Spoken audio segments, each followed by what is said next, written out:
I mean, being here for so long and kind of feel like just like being a part of a group that kind of I take pride in kind of doing things the right way, and I feel like I've tried to be a vocal person, and obviously having a smaller role in the team, being a long snapper, being a specialist, I feel like having the self-awareness to know like when to speak up.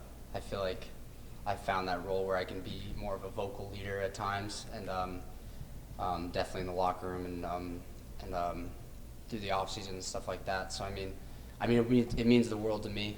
I feel like when, especially this year, I feel like we've gotten a lot closer as a team, and I'd love to see that. So that's definitely something that I've loved that we're kind of building towards. So to see that transition happen, that's a tremendous honor, and I'm glad that I was chosen. Long snappers don't get a lot of love. Like we don't. I think this is the first time in like 15 years that I've ever seen a long snapper come to this podium.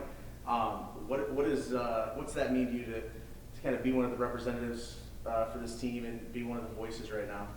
Yeah, no, most of the time when a long snapper's given a talking in front of a mic, it's usually when something bad happens. So I'm grateful that I'm here in a positive situation. So I'm happy to represent the special teams, and I know that we've been working really hard on the special teams. So it's a huge facet of the game, and it's something that we take very seriously here. So I'm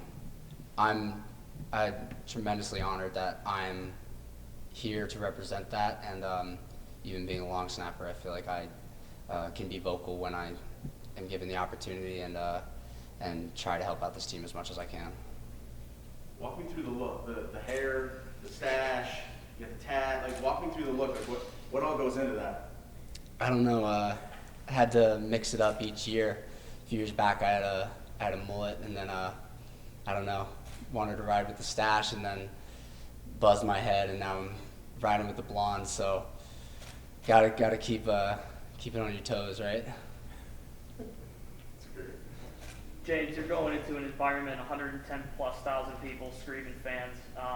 You obviously, being a long snapper, have to take charge of the counts and kind of get ready with the timing of everything.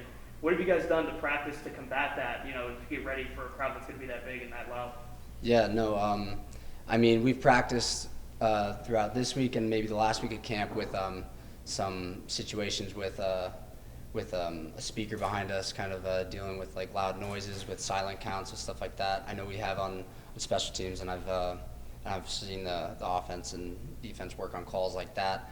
But we've played in environments similar to this. Obviously, this is the biggest stadium that I'm going to have played in, but we have played in bigger stadiums. So it's up to some of the older guys to kind of relay that information and kind of prepare these younger guys for that.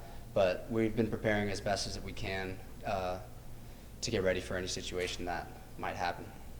Naranjo and Needham, obviously also seniors, and you guys have been with each other for a while here.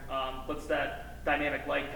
How's that going to factor in going into that whole concept of that large stadium?